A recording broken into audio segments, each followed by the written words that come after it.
Mask paratha वाला। एक बार एक कार एक गांव में आई। वो यूं आकर कलेक्टर के दफ्तर के सामने रुकी। उसमें से नया कलेक्टर गोयनका उतरा। वहां के स्टाफ ने उसे हार पहनाया और स्वागत किया।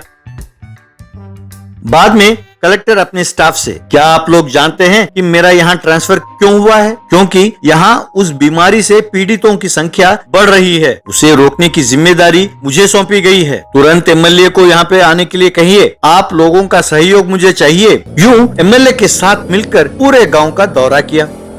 जहाँ देखो वहाँ लोग झुंड बनाकर पास पास खड़े थे। मास्क पहने हुए लोगों से ज्यादा बिना मास्क पहने लोग घूम रहे थे। होटलों के पास बिना नकाब के लोग दिखाई दे रहे थे।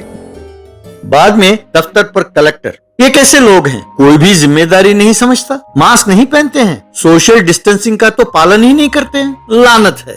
सर, ये मूर्ख सुधरने वाले नहीं। फोन पर, रेडियो पर, टीवी पर कितने बार घोषणा कर चुके हैं, फिर भी कोई फायदा नहीं है सर। ये नहीं सुनने वाले, ये नियमों का पालन नहीं करेंगे, पर केस बढ़ गए तो सरकार को ही गाली देंगे। एक एमएलए के नाते मैंने हर घर घर जाकर सबको बताया ऐसा सर, और मास्क भी मुफ्त में बांटा, फिर भी कोई फायदा नहीं है। मैं ये कहते हुए शर्मिंदा हूँ कि मैं इनका प्रतिनिधि करता हूँ।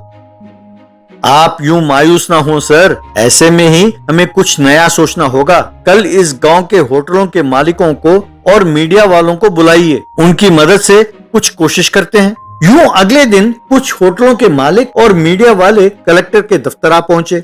आप सबको मेरा नमस्कार। इस बीमारी के खिलाफ हमारी लड़ाई में हम सबको मिलजुल कर एक मत होकर काम करना होगा। बिना मास्क पहने लोगों को कुछ भी ना बेचें, ये कहने पर भी आप लोग नहीं सुन रहे हैं। इस तरह इस बीमारी के फैलने का कारण बन रहे हैं। कम से कम अब से मैं जैसा कहूँ, यदि आप वैसा करेंगे तो जुर्माना नहीं डालूंगा। क्या करें सर, मास्क पहनने के लिए कहते हैं तो लड़ने पर उतारू हो जाते हैं। कुछ लोग तो हाथापाई पर भी उतर आते हैं सर। हमारा धंधा खराब ना हो, इस डर से हम ऐसा कर रहे हैं सर। कहिए सर, आप जो कहेंगे हम वही करेंगे। वेरी गुड, वेरी गुड कहकर क्या करना है ये प्लान सारा उन्हें बताया। बाद में मीडिया वालों से, मित्रों, आपके पास समाज में परिवर्तन लाने की शक्ति है, इसीलिए आपकी सहायता चाहिए कहकर उन्हें क्या करना है वो प्लान उन्हें समझाया। अगले दिन एक कैमरामैन के साथ एक संवाददाता भीड़ के पास गया। सर, हम एक टीवी चैनल से आ रहे हैं। इस बीमारी और उसके फैलने के बारे में आपसे कुछ सवाल पूछ सकते हैं? पूछो भैया, जो कुछ हम जानते हैं हम बताएंगे। वो देखिए, वहाँ एक गधा दिखाई दे रहा है, उसने मास्क क्यों नहीं पहना? ये देखिए, यहाँ एक भैंस भी दिखाई दे रहा है जो मास्क नहीं पहना। देखा? इसके बारे में आपका क्या विचार है?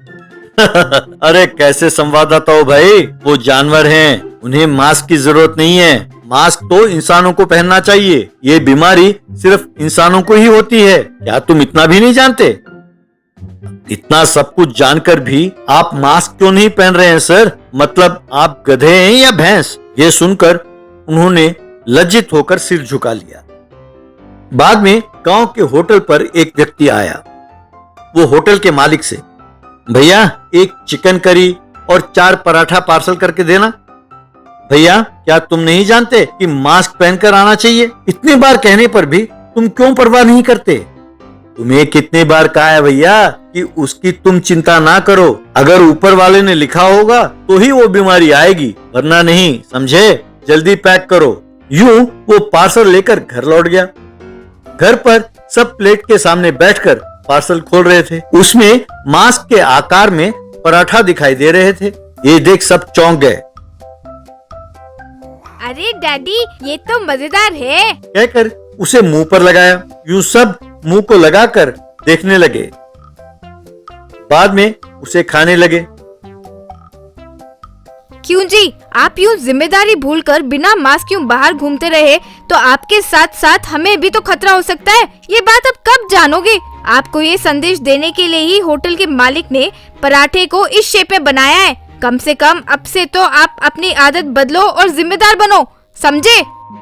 यूं धीरे धीरे लोगों में इस बीमारी के बारे में जागरूकता बढ़ी और मास्क पहनने लगे। एक दूसरे से दूर रहकर सामाजिक दूरी को भी कायम रखने लगे। ये देख एमएलए और कलेक्टर बहुत खुश हुए। अमीर गरीब। परमेश मिश्रा नाम का एक बड़ा बिजनेसमैन रहता था।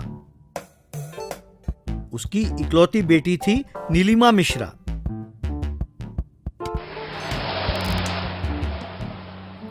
नीलिमा को उन लोगों पर बहुत गुस्सा आता था जो औरतों की अवहेलना करते थे या झूठ बोलते थे। एक बार परमेश मिश्रा ने विनय नाम के एक युवक को इंटरव्यू किया। वो विनय की सूझबूझ से काफी प्रभावित हुआ।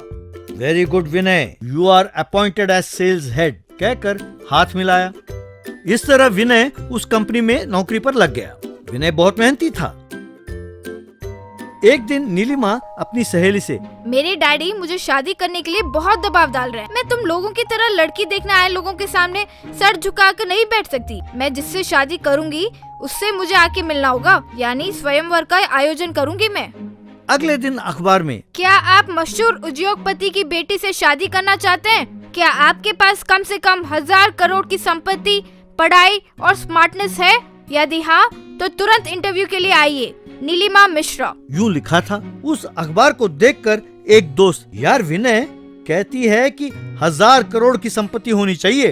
अरे वाह, जो इससे शादी करेगा वो बहुत खुशनसीब होगा यार। इसको राजी करना बहुत मुश्किल है। ये कितनी होशियार है। मैं तभी समझ गया था जब इसने पेपर में ऐड दिया। ऐसे लोगों को आसानी से मना सकते हैं। हाँ, तो ठीक है, तुम उसे जाकर शादी के लिए राजी करो। 10,000 की शर्त लग गई।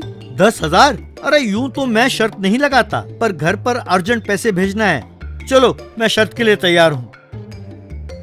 उसके बाद वो सूट पहनकर बड़े ठाठ से नीलिमा के पास गया। Please come, have a seat. आप इंटरव्यू के लिए आए हैं ना? अरे इंटरव्यू नहीं तो क्या मैं फिल्म देखने आया हूँ? What a silly question. लगता है कि आपका IQ लेवल बहुत कम है। ओह आई एम सॉरी। आप क्या करते हैं? एक और सिली क्वेश्चन। अगर आप ये पूछते कि आप क्या नहीं करते तो अच्छा होता। टेक्सटाइल बिजनेस से लेकर टीवी मैन्युफैक्चरिंग तक, फार्मास्यूटिकल्स, सॉफ्टवेयर, रियल एस्टेट, यूं और कई बिजनेस हैं। स्टेट्स में टेक्सटाइल्स, जापान में इलेक्ट्रॉनिक्स, इंग्लैंड में एक्सपोर्ट्स, स्विट्जरलैंड में software business. Oh I am sorry, यूं बोलता ही गया तो आपका सारा टाइम वेस्ट हो जाएगा। By the way, I am Vinay. जल्दी इंटरव्यू करें, मुझे सिंगापुर जाना है। उसकी बातों से नीलिमा बहुत इम्प्रेस हुई। आप कौन कौन सी भाषाएं जानते हैं? इतनी भाषाएं जानता हूँ? अरे मुझे लगता है कि आप हिंदी और अंग्रेजी के अलावा कोई भाषा नहीं जानती। Am I correct? मुझे Japanese, Korean, Thai, Latin, French, Arabic, Russian, यूं तकरीबन 30 भाषाएं बोलना और लिखना जानता हूँ। काशी खुशी खुशी खो, शीशा खुखुश कोशिशे। ये क्या? इसका क्या मतलब है? ये स्वाहिली भाषा है। इसका मतलब है आप बहुत सुंदर हो। ये बात सुनकर वो पिघल गई। वाओ, आप बहुत अच्छा बोलते हैं, पर जब तक हम 2-4 बार और न मिल लें, एक दूसरे को समझना मुश्किल है। तभी मैं कोई निर्णय ले सकूंगी। कल शाम को पार्क में मिले। यानी मेरा 10,000 गया? 10,000 क्या? वो 10,000 नहीं, 10,000 करोड़ की डील के बारे में सोच रहा था। ठीक है, कल हम पार्क में मिलते हैं। अगले दिन शाम को एक महंगी कार सड़क पर आ रही थी तो विनय जानबूझकर उसके सामने गिरा। कार का मालिक हड़बड़ाकर विनय को उठाया और उसे कार में बिठाया। सॉरी सर, पानी पियेंगे? कौन सा अस्पताल जाना है बताइए? कितना मर्जी खर्च हो, कोई बात नहीं। अरे अस्पताल की जरूरत नहीं है सर, थोड़ी चोट लगी है। जरा उस पार्क के पास उतार दीजिए प्लीज। वो यूं कार को पार्क के पास ले जाकर रोका। वहाँ उसने डोर खोला तो विनय कार से उतरा। वाव, कार तो बहुत बढ़िया है। आपका ड्राइवर भी सूट पहनता है? मेरे पास काम करने वालों को सूट पहनना होता है, वरना मैं उन्हें नौकरी पर नहीं रखता। ये कार सबसे सस्ता है। इसकी कीमत केवल 5 करोड़ है। ड्राइवर ने मांगा तो मैंने उसे दे दिया। हर रोज कोई ना कोई आकर कार दान करने के लिए कहता रहता है। अब अपने पास काम करने वालों का ख्याल तो रखना ही पड़ता है ना। ये सुनकर नीलिमा ने फैसला कर लिया कि इसी से शादी करेगी। उसने तुरंत, आप मेरे साथ फौरन आइए प्लीज, कहकर उसे अपने साथ ले गई। यूं उसे एक बंगला के पास ले गई। हमारा घर आपके घर जितना बड़ा तो नहीं होगा, पर मेरे पिताजी भी एक बिजनेसमैन है। उनका नाम है श्री परमेश मिश्रा। क्या? परमेश मिश्रा? आप उनकी बेटी हैं? हाँ, क्यों? क्या आप उन्हें जानते हैं? वो देखिए, बातों बातों में डैडी आ गए। डैडी, दिस इज विनय। हाय विनय, मैं विनय को क्यों नहीं जानता? मैं इसे अच्छी तरह जानता हूँ।